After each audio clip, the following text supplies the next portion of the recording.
Amigos oyentes, hermanos queridos, buenos días. El Evangelio del día, hoy 18 de julio del año 2023. Aquí estamos, Patricia y Miguel, este matrimonio cristiano, dispuestos a leer y comentar este Evangelio. Primero la lectura, Patricia. Lectura del Santo Evangelio según San Mateo, capítulo 11, versículos del 20 al 24.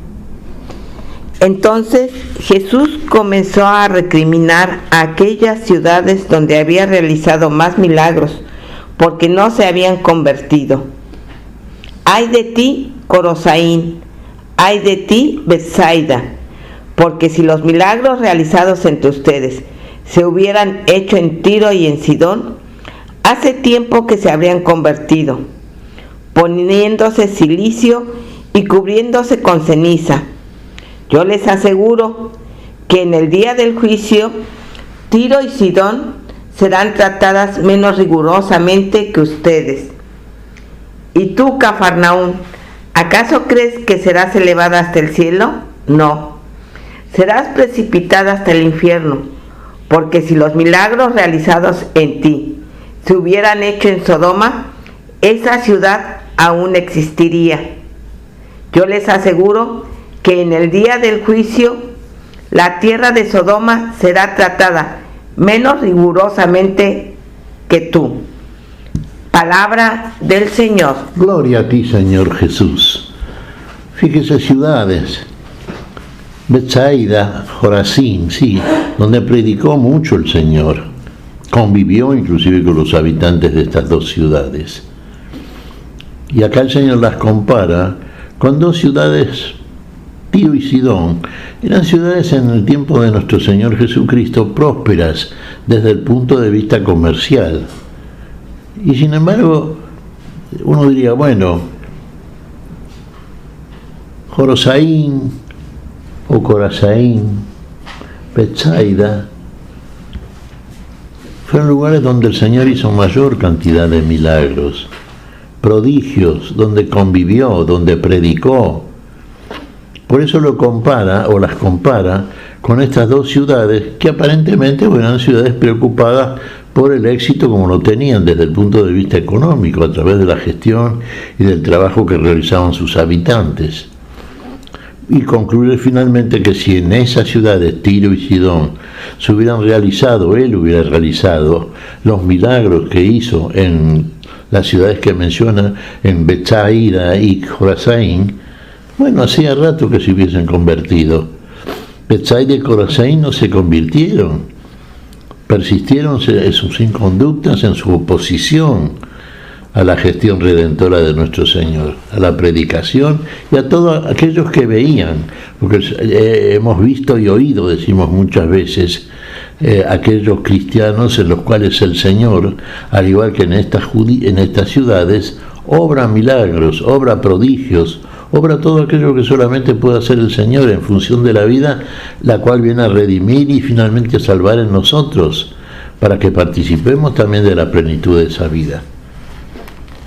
Tiro y Sidón se hubiesen convertido. Hay muchas personas a las cuales podemos decir también que no son cristianas, que son personas que transitan por este mundo con desconocimiento del Evangelio.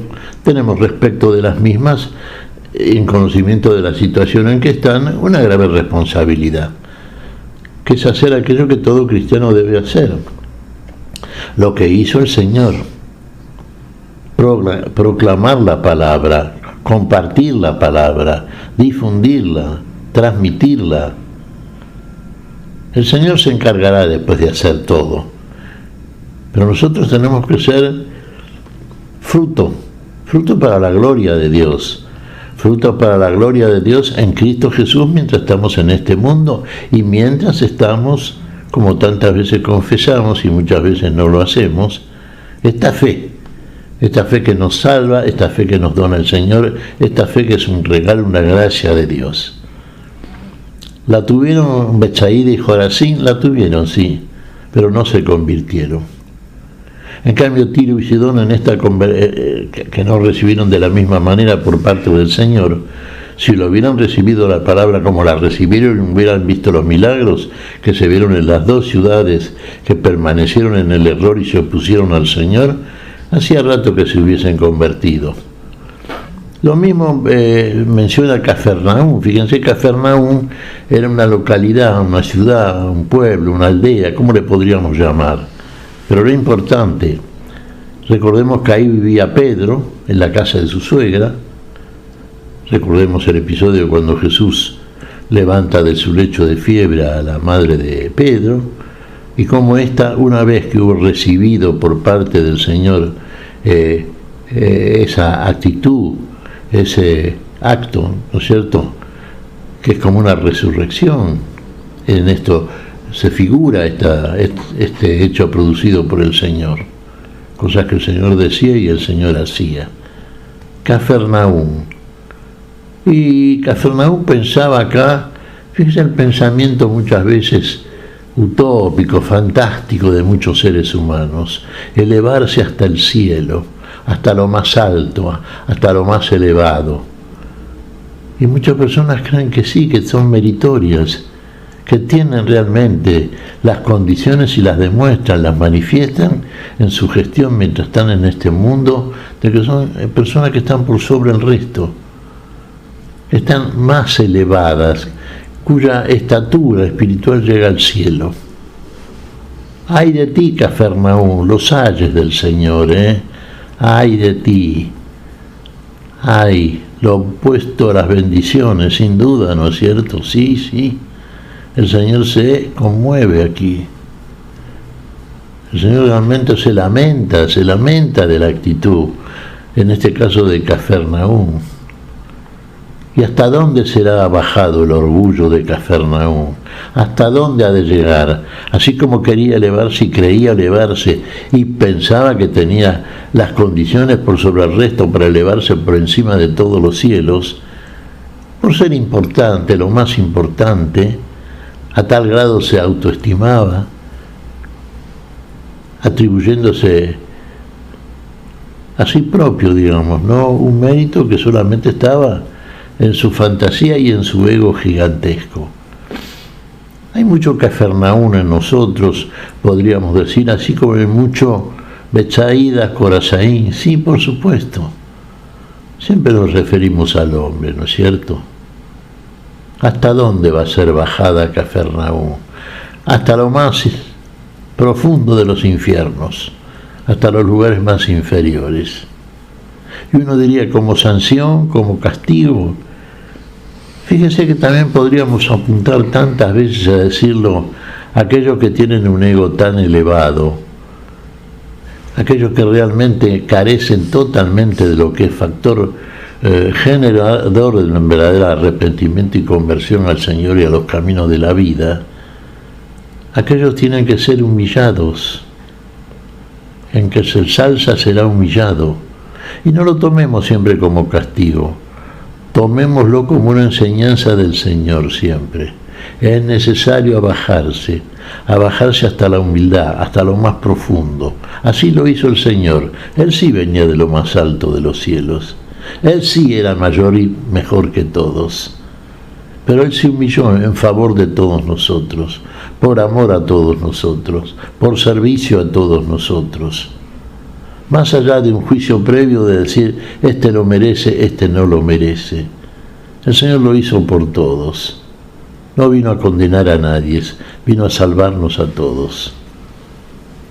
Por eso el Señor se elevó por encima y volvió al lugar que tenía antes que este mundo fuese. ¿Cuál es la actitud entonces? Sentirse elevado por encima de todos los cielos, sentirse el mayor, el mejor, aquel que debe ser servido, o abajarse a la humildad y desde ahí realmente dejar que el Señor en nosotros haga todo aquello que vino a hacer, que lo hizo en sí propio, y lo mismo que hace en sí propio lo hace en nosotros.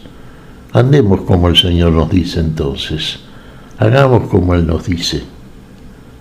Ay de ti, Cafarnaúm, hasta lo más profundo de los infiernos. Y acá el Señor, como remate final de esta enseñanza que nos deja, ¿Qué nos dice? Les advierte que en el juicio final este será más favorable a Tiro y Sidón que a Jorazaín y Betsaida. Será más favorable a Sodoma y Gomorra, las ciudades pecadoras por antonomasia, por supuesto, así eran tomadas por los judíos y sin duda que lo eran. También, en el día del juicio les será más favorable a Sodoma y Gomorra que a Cafarnaúm. Porque en Jorazaín, en Cafarnaúm, en Betsaida, estuvo el Señor, proclamó la palabra, hizo milagros, hizo prodigios, expulsó demonios, convivió con ellos, y sin embargo no se convirtieron. Y aquellas otras ciudades que estaban tras el dinero, el comercio, en servicio a los demonios, con todo tipo de actitudes opuestas a la voluntad y al amor de Dios, sin embargo, si hubieran recibido el testimonio de todo eso que hizo el Señor en las ciudades que se consideraban mejores que las otras, bueno, se hubiesen convertido. Por eso dice el Señor, el juicio les será más favorable a las ciudades como Tiro, Sidón y Sodoma y Gomorra. ¿Qué te parece, Patricia? Pues mira, Miguel, que estamos en muy buen tiempo para buscar, para convertirnos, porque estamos en este mundo, en este tiempo, ¿para qué? Para cambiar nuestra actitud, para seguir los pasos del Señor. Y uno puede decir, Dios castiga. No, o sea, va a ser consecuencia de nuestra desobediencia lo que nos llegue a pasar. Dios nos ama a tal grado que quiere que seamos felices, quiere lo mejor para nosotros, pero la soberbia humana cree que lo que el hombre dice es lo mejor, y no es cierto. Y vos decís bien, la soberbia humana, el ego, ¿no es cierto? Porque, por ejemplo, el Señor ya dice y hace lo que dice, y lo hace en cada uno y en todos nosotros. Ahora, ¿escuchamos la palabra? Punto 1. Sí, muchas veces no. Si la escuchamos, la oímos con el oído bien abierto, ¿la creemos? Punto 2. Tercero, si la creemos, obramos, hacemos, encarnamos esa palabra, la hacemos palabra viva como verdaderamente es y finalmente vida en nosotros, vida para nosotros y nosotros para la vida. Uno diría, bueno, siguiendo este acto procesional que nos va elevando a lo más alto, sí, ahí el Señor es verdaderamente aquel al cual amamos como Él nos ama y al que finalmente hemos de alabar y adorar, sin duda. Ahora, si meramente oímos y la palabra queda ahí retenida en el oído sin descender al sector donde se instala nuestra humildad, en nuestro corazón espiritual, y entonces estamos como antes. Uno diría peor, sí, porque hemos oído, ha venido a nosotros la salvación y no la hemos creído. Permanecemos como estamos, y sí, es la muerte en que estamos, lamentablemente. Oigamos, creamos y hagamos, ahí está. Y hagamos quiere decir, dejemos que el Señor haga en nosotros, hágase en mí. Y el Señor va a hacer lo que viene a hacer, la vida en el amor, la vida para todos aquellos que verdaderamente le creen. ¿Qué te parece si agradecemos al Señor? Muy bien, Miguel. Te damos gracias, Padre Celestial, en el nombre santo de nuestro Señor Jesucristo. Te damos gracias, Padre, te pedimos perdón por nuestras faltas. Señor, pedimos tu bendición para este día. Tu espíritu de fe, de auténtica fe, tu espíritu de obras, de verdaderas obras en el Señor. En tu nombre santo lo pedimos, Señor. Por Jesucristo, Señor nuestro. Amén. Y amén.